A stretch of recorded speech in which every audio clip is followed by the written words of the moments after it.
Moikka ja tervetuloa videolle. Mä oon Mervi Kannustamosta ja mulla on tässä ollut kesän aikana tarkoitus tehdä useamminkin, mutta kun jostakin syystä on ollut liian kiirettä. Ja nyt mulla alkaa nousta itsellä semmonen kiukkuenergia, liiallinen kiukkuenergia pintaan, niin tultiinpa Saakan kanssa tänne metsään ja tänne Höytiäisen kanavan rantaan rauhoittumaan. Mä istun täällä tämmöisen ihanan taljan päällä. Ja nyt mä lasken tämän kameran sillä tavalla, että sä näet maisemaa. Ja toivottavasti kuulet, että mitä minä puhun. Mutta mulla on siis ollut täällä YouTube-kanavalla tarkoitus, että minä otan tästä tämmönen pakka kuin Vaietut tunteet. Tää on tehnyt Joona Rontu. Ja täällä on mielettömän upeita kuvia, mutta myöskin sitten hyviä tunteita.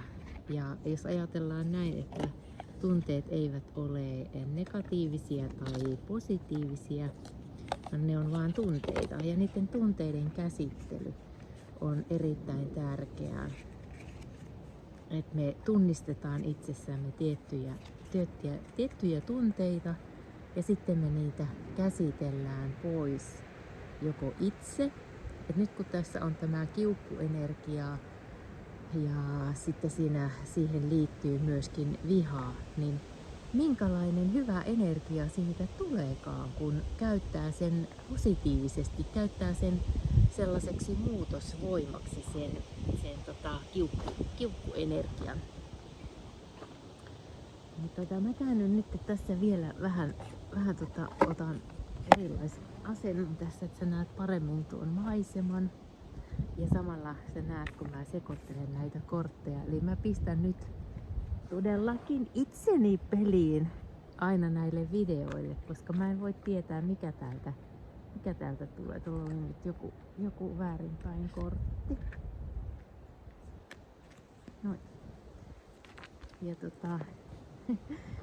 täältä nousi rakkaus. Rakkaus, mä rakastan sua. Onkohan tämä nyt se kortti, mitä pitää käsitellä? Mä en ole ihan varma, mutta mä pistän tämän vielä tänne pakkaan ja sekoittelen tässä. Pyydän tuolta universumista apua, enkeleiltä, valo-olennoilta, sieltä pyyteettömästä rakkaudesta apua tähän hetkeen, että mä voin oikeasti tuoda sen oikean kortin ja löydän oikeat sanat. Jos näistä olisi vaikka sinulle iloa, lohdutusta, inspiraatiota, jotain sellaista. Ja kun mä pistän itseni likoon tässä, niin mikä kortti täältä nyt sitten nousee. Ja jos se on se rakkaus, niin sitten se on, koska itsensä rakastaminen on tosi tärkeää. Ja että jos uskallat edes ajatella, että sinä olet elämäsi tärkein ihminen, oletko? Vai onko sinut ohjelmoitu niin? Tämä ohjelmoitu sana on aika karmea, mutta jos sä oot tottunut siihen, että sun pitää aina ottaa kaikki muut huomioon ja sitten sä itse menetät energiaa ja omaa voimaa ja sä ikään kuin miellytät ihmisiä, toisia siinä ympärillä. Ja sit sä oot ihan näännyksissä ja sitten sitä kautta tulee esimerkiksi niin kuin nyt mulla on tullut se kiukku. Että mä en ole antanut itselleni tarpeeksi aikaa. Mä en ole antanut itselleni tarpeeksi tilaa kuunnella niitä omia tarpeita. Mun tarpeet ei ole tyydyttynyt, niin sen vuoksi sitten tulee sellainen V-käyrä nousee ja kenkutus ja se vaikuttaa stressaavasti jopa yöuniin.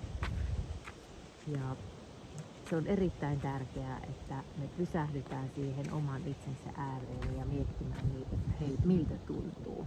Saako etsii vielä nappuloita vähän, mä pistän heittelen täällä pussissa tällaisia koiranpapanoita, niin ennepä saaka etsimään.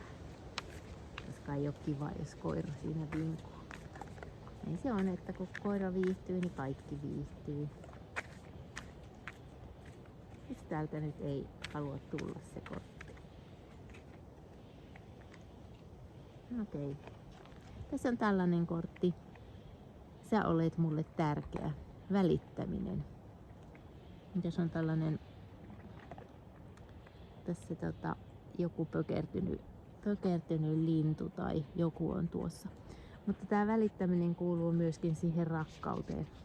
Jospa mä otan kuitenkin tämän rakkauden ja sitten tämän välittämisen nyt tähän pohdintaan.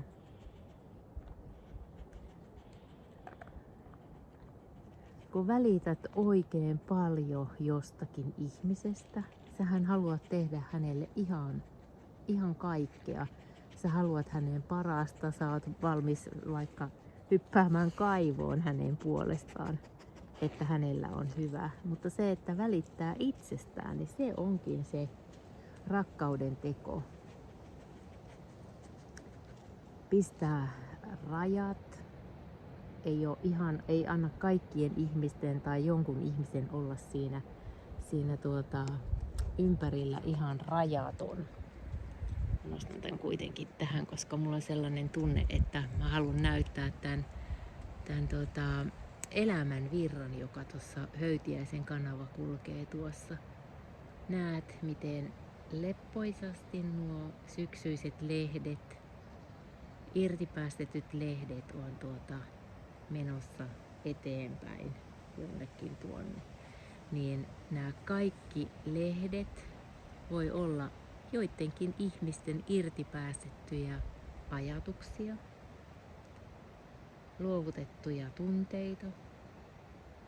Ja se on sitä välittämistä, että ymmärtää, mikä on itselle hyväksi.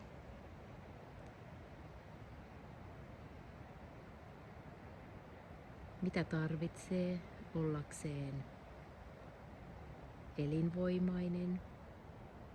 Mitä sinä tarvitset ollaksesi iloinen?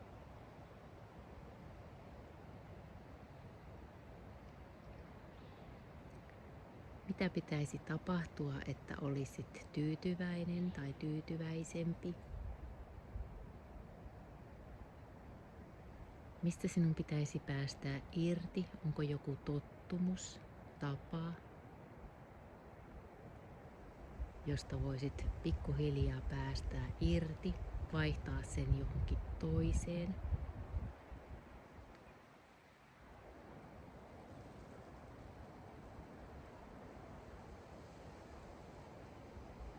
Oletko esimerkiksi kiukustunut itseesi siitä, että et saa jotakin aikaiseksi? Aiot ja aiot, mutta mitään ei tapahdu. Se välittäminen, että sinä kuuntelet sitä omaa tarvetta, että mikä asia pitäisi olla toisin. Miten paljon se muuttaisi sinun tunteita, miten paljon se muuttaisi sinun elämää.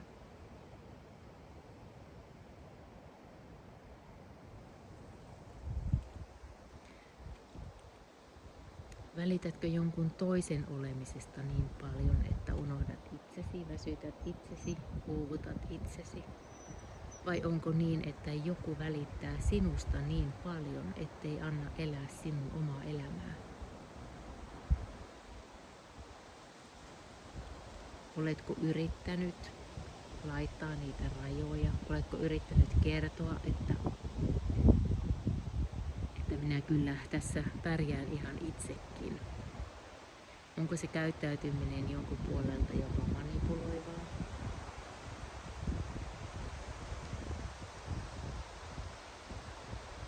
Onko se välittäminen ikään kuin joku naamio?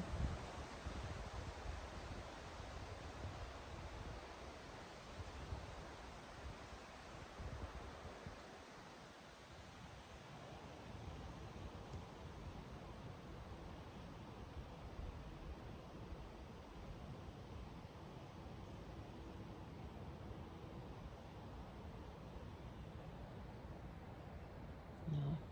Saakakin mietti tuossa, että mitä ihmettä se kyselee tuossa.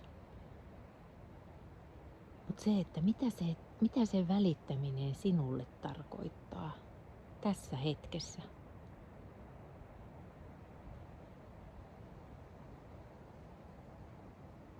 Meillä voi olla arjessa monia asioita, mistä meidän pitää välittää. Mutta jos vaan hyväksyisimme ne asiat juuri sellaisena kuin ne on, se helpottaisi.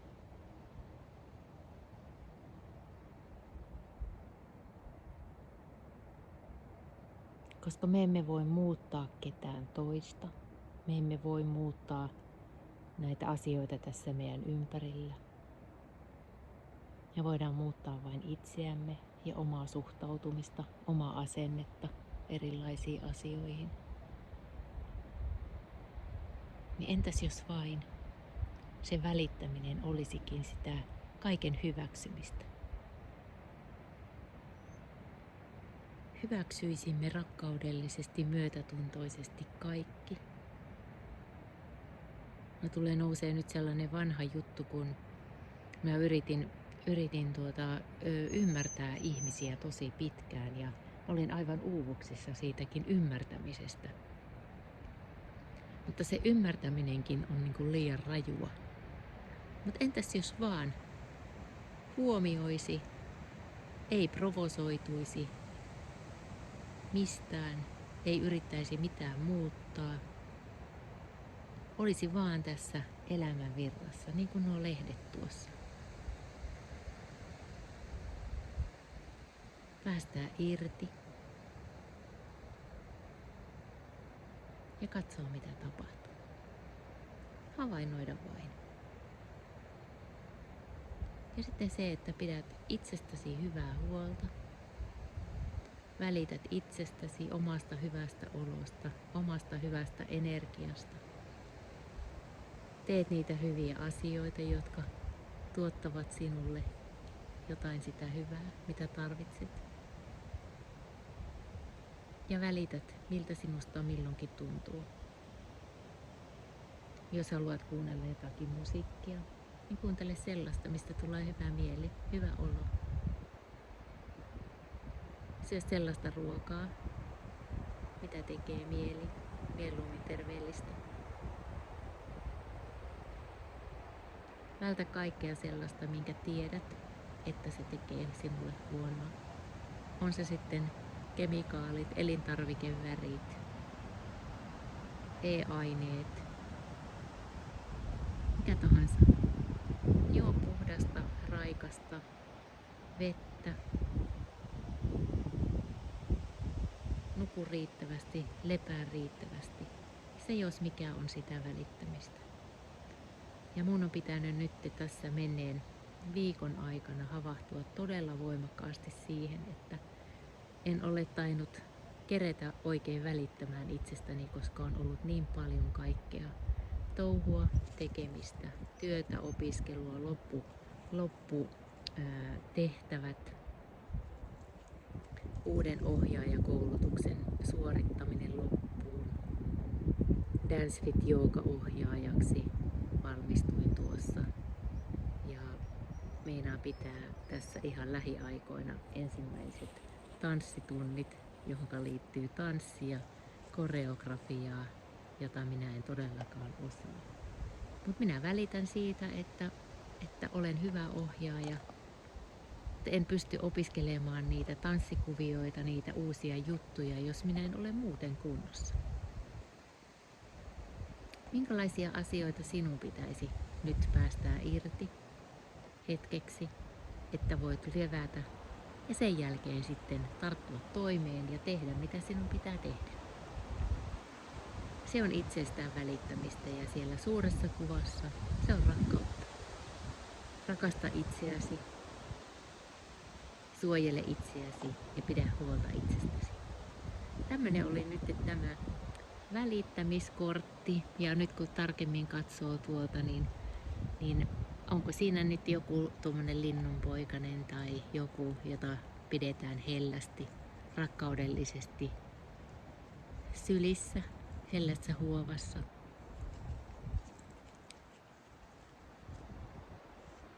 Ja näin meidän pitäisi jokaisen välittää ensin itsestämme. Ja se taitaa ollakin juuri se, mistä me emme täällä yhteiskunnassa taida saada puhua. Onko se sitten se kulttuuriperimä, uskonto, joku sanoo, mitä pitää tehdä.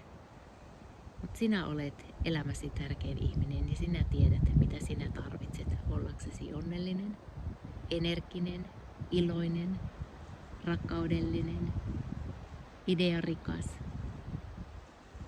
Pidä itsestäsi hyvää huolta, että voit olla se energiapakkaus, joka pystyy tekemään mitä haluaa. Tämmönen video tänään.